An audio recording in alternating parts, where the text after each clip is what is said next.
Bonjour et bienvenue à Finance 360 avec Alex Demers. Aujourd'hui, nous sommes jeudi le 23 mars 2023 et nous sommes rendus à l'épisode 152 du podcast.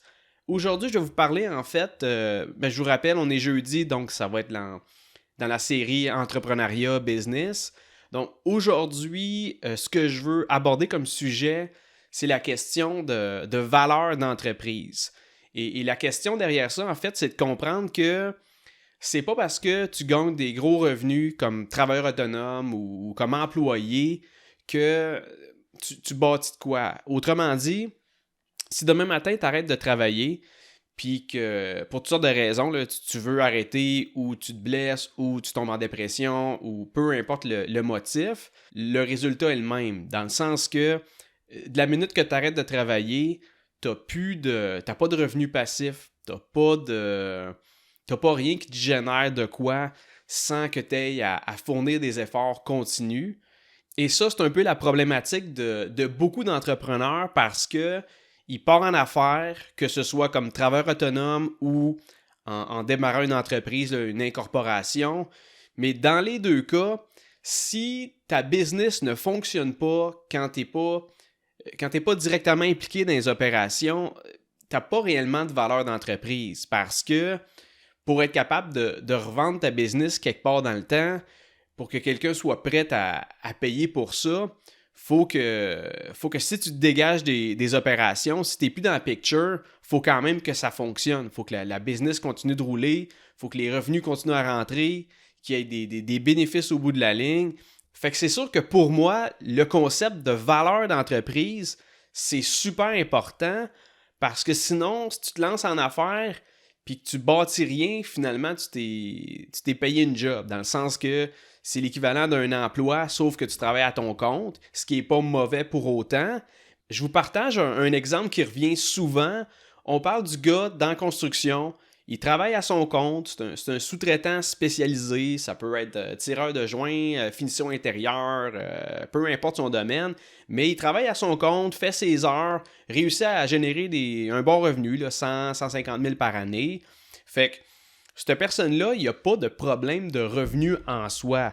Donc, il peut épargner, il peut acheter une maison, il peut mettre de l'argent dans des placements, tout ça, mais concrètement, il ne bâtit rien. Il n'y a pas de valeur d'entreprise en arrière de ça. La journée qui ne rentre pas, ben, il n'y a pas d'argent qui rentre. Il n'y a pas de revenu passif qui se dégage de ça. Et ça, pour moi, j'ai beaucoup de difficultés à juste travailler pour travailler. Bâtir quelque chose, pour moi, ça reste tout le temps en arrière de ma tête parce que quand tu arrives à 60 ans, par exemple, tu prends ta retraite, tu ne vas pas vendre ta business, tu vas juste arrêter de travailler. Puis là, je te souhaite d'avoir eu suffisamment d'argent de côté parce que c'est tes placements qui vont te faire vivre. Ça et le régime des rentes du Québec, les pensions de vieillesse, les aides du gouvernement.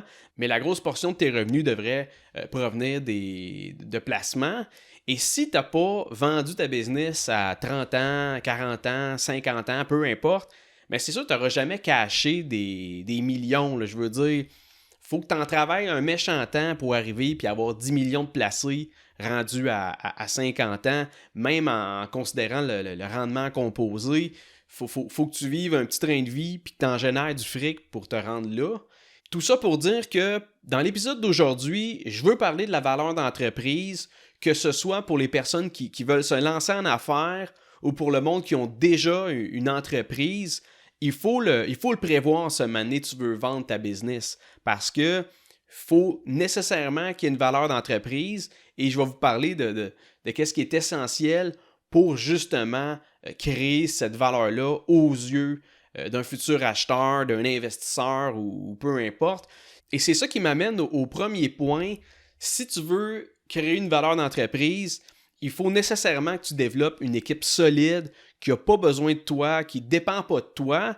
Et à ce moment-là, de la minute que ta présence au bureau est plus nécessaire ou que tu n'es plus nécessaire dans les opérations, là, on peut commencer à parler de valeur d'entreprise.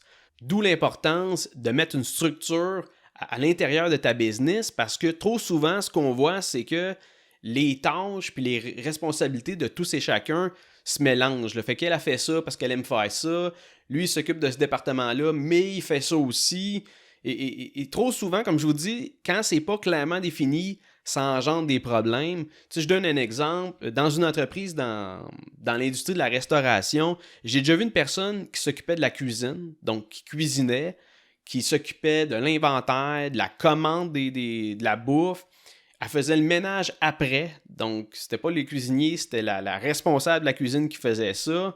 Puis en plus, cette même personne-là s'occupait de la comptabilité de la business, de la paye des employés, c'est des réservations téléphoniques. Fait que tu sais, quand ce genre de situation-là arrive, puis que la personne décide de s'en aller, ou elle se blesse, ou elle tombe en dépression, ben c'est là que là, tu es à la merci de cette personne-là parce qu'elle joue un rôle trop important dans ta business, elle est impliquée un peu partout. Puis là, quand tu pars, ben il y a une grosse portion de la business qui ne fonctionne plus. Donc, le point derrière ça, c'est que même si vous avez une petite équipe de 2 ou 3 employés, déjà là, c'est important de définir l'étendue des tâches de tout le monde. De un, ça rend quelqu'un responsable de tel ou tel dossier. Fait qu'à ce moment-là, le monde va arrêter de se renvoyer la balle. Là. Ah, je pensais qu'elle allait le faire, ou j'avais dit de le faire vendredi, ou peu importe. Ça rend quelqu'un responsable parce que sinon, si tout le monde peut s'en occuper, il n'y a pas personne qui va le faire. Et de deux, ça te permet aussi de déterminer quelles sont tes propres tâches là-dedans. Si lui s'occupe de ça, ben t'as pas besoin de refaire ça par-dessus lui. Là. Mettons, tu nommes quelqu'un à comptabilité, il faut qu'il paye les fournisseurs.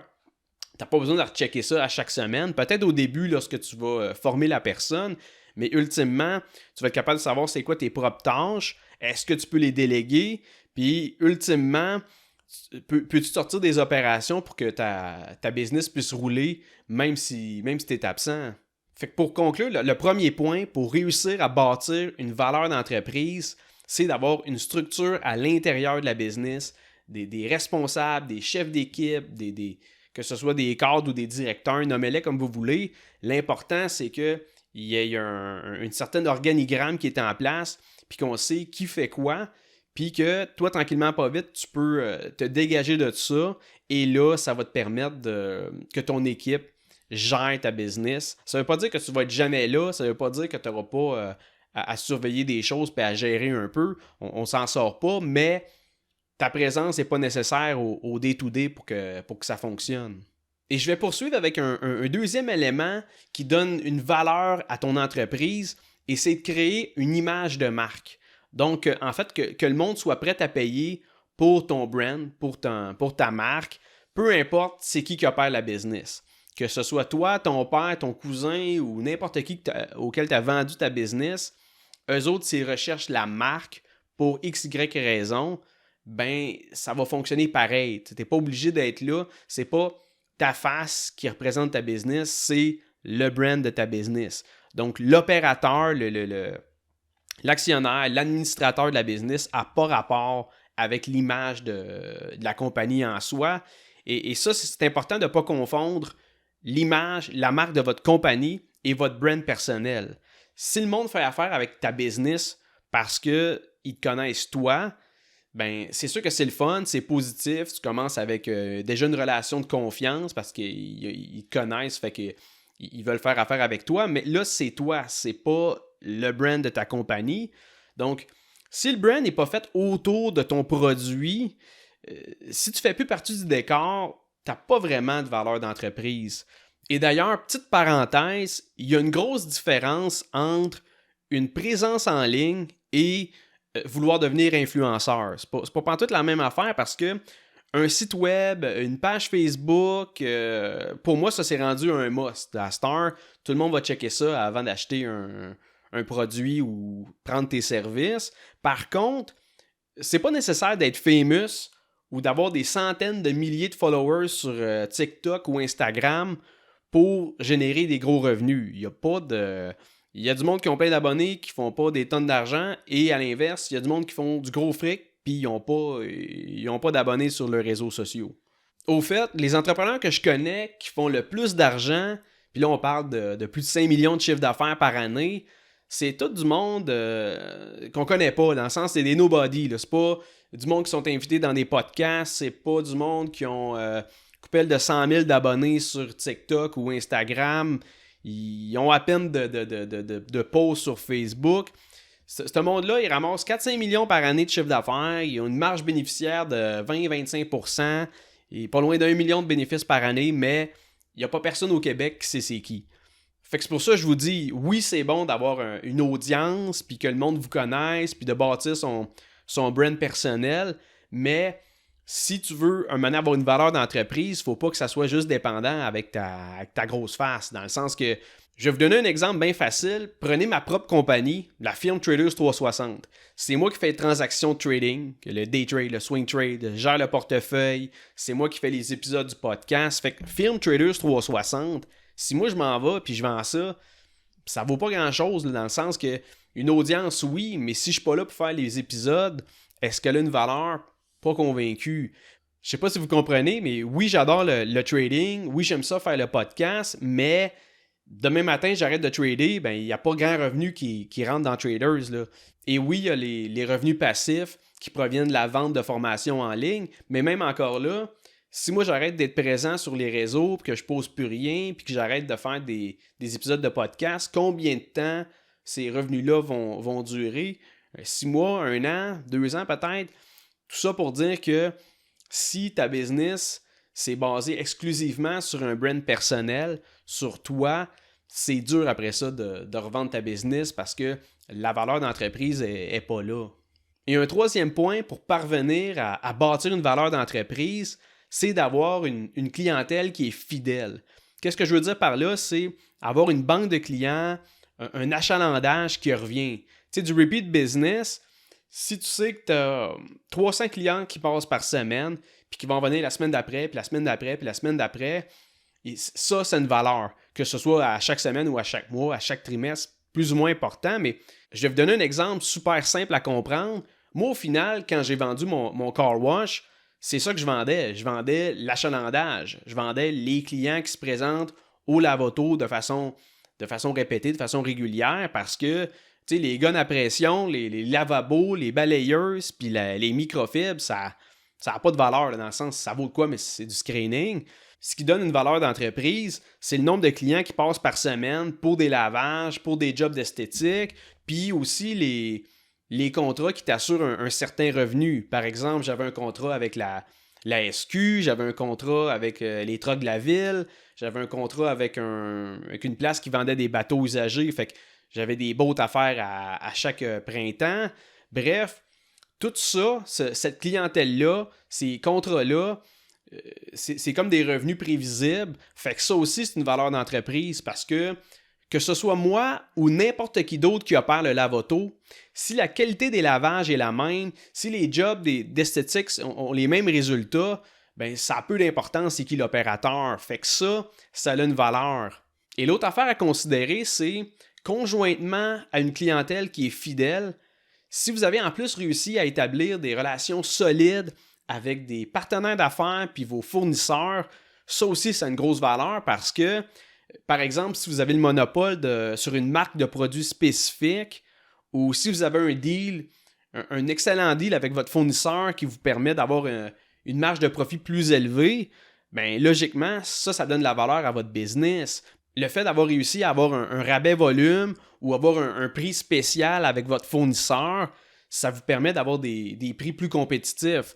Bien, soit à prix égal, votre marge bénéficiaire est plus élevée, ou ça vous permet de baisser vos prix tout en restant profitable. Et ça vous donne un avantage concurrentiel vis-à-vis les autres compagnies dans le même domaine. Donc, c'est sûr que une clientèle qui est fidèle puis des relations d'affaires avec des fournisseurs, ça aussi, ça crée une valeur d'entreprise parce que vous avez bâti votre clientèle, vous avez bâti vos liens avec vos fournisseurs. Ensuite, si quelqu'un rentre sur place puis reprend le contrôle de votre business, en théorie, les liens devraient rester. Évidemment, c'est en considérant que la personne qui vous remplace, qui prend votre rôle, puis qui va opérer la business, ne va pas dégrader la qualité des services, puis ne va pas non plus tout défaire vos relations d'affaires. Mais le point derrière ça, c'est que quand vous la vendez, ça agit comme valeur d'entreprise. Donc, c'est jamais perdu d'avoir des clients fidèles puis des relations d'affaires solides. Et pour finir sur le volet de la valeur d'entreprise, le point le plus important, c'est vraiment de dégager des bénéfices. Ça a l'air niaiseux, mais une entreprise qui fait un chiffre d'affaires de 2 millions, mais qu'après d'avoir payé son staff, le local, les coûts fixes, les nouveaux équipements, le marketing, etc., s'il ne reste rien au bottom line d'un profit, ben ça vaut pas grand-chose. Fait que si tu as en tête qu'un moment donné, tu aimerais ça vendre ta compagnie, faut que tu t'assures de dégager des bénéfices. Je donne un exemple. Il y a un investisseur qui va acheter ton entreprise. Il ne veut pas l'opérer, il veut juste l'acheter. Fait que il garde ton gérant, il garde les employés qui sont sur place. Et lui, comment il regagne son investissement? C'est avec les profits au bout de l'année. Fait que c'est sûr que plus les bénéfices sont élevés, plus il va être prêt à payer cher pour l'acheter. D'ailleurs, c'est une des manières les plus utilisées pour évaluer le prix de vente d'une compagnie. Donc, par exemple, là, on va prendre tes bénéfices d'exploitation avant impôt, avant intérêt et amortissement aussi, là, mais je ne veux pas embarquer là-dedans. Bref, on va prendre tes profits avant impôt, puis on va les multiplier soit par 3 ou par 4 ou par 5. Évidemment, ce multiple-là dépend de ton industrie, de la stabilité de tes bénéfices, puis aussi des conditions générales du marché. Pour vous donner un exemple simplifié, là, disons que tu dégages 500 000 de bénéfices bruts par année, bien, théoriquement, tu pourrais vendre ta business entre 1,5 et 2,5 millions. Encore là, il y a bien d'autres facteurs à considérer parce que, vite de même, si toi tu quittes ton entreprise quand tu la vends, puis que si toi, tu n'es plus directement impliqué dans les opérations, il n'y a plus rien qui marche, bien, ta business, encore une fois, elle ne vaut pas grand-chose, peu importe les bénéfices. Je reprends l'exemple de la firme Traders 360. C'est qui va acheter ça si, quand je la vends, je m'en vais? Parce que lui, il la jette, là, mais là, je fais plus de transactions de trading, je fais plus de consultations, je fais plus d'infolettes. Je veux dire, finalement, Traders, c'est comme une coquille vide si je suis pas là pour faire les transactions puis l'opérer. Fait qu'il n'y a pas réellement de valeur d'entreprise derrière ça. Et c'est pour ça que la méthode d'évaluer le prix de vente d'une business avec les bénéfices, c'est une méthode parmi tant d'autres. Il n'y a pas juste ça. Par exemple, il y a une méthode qui consiste à juste regarder le prix de vente d'entreprises comparables. Donc, c'est pas mal la même approche que les courtiers immobiliers quand ils veulent vendre une maison.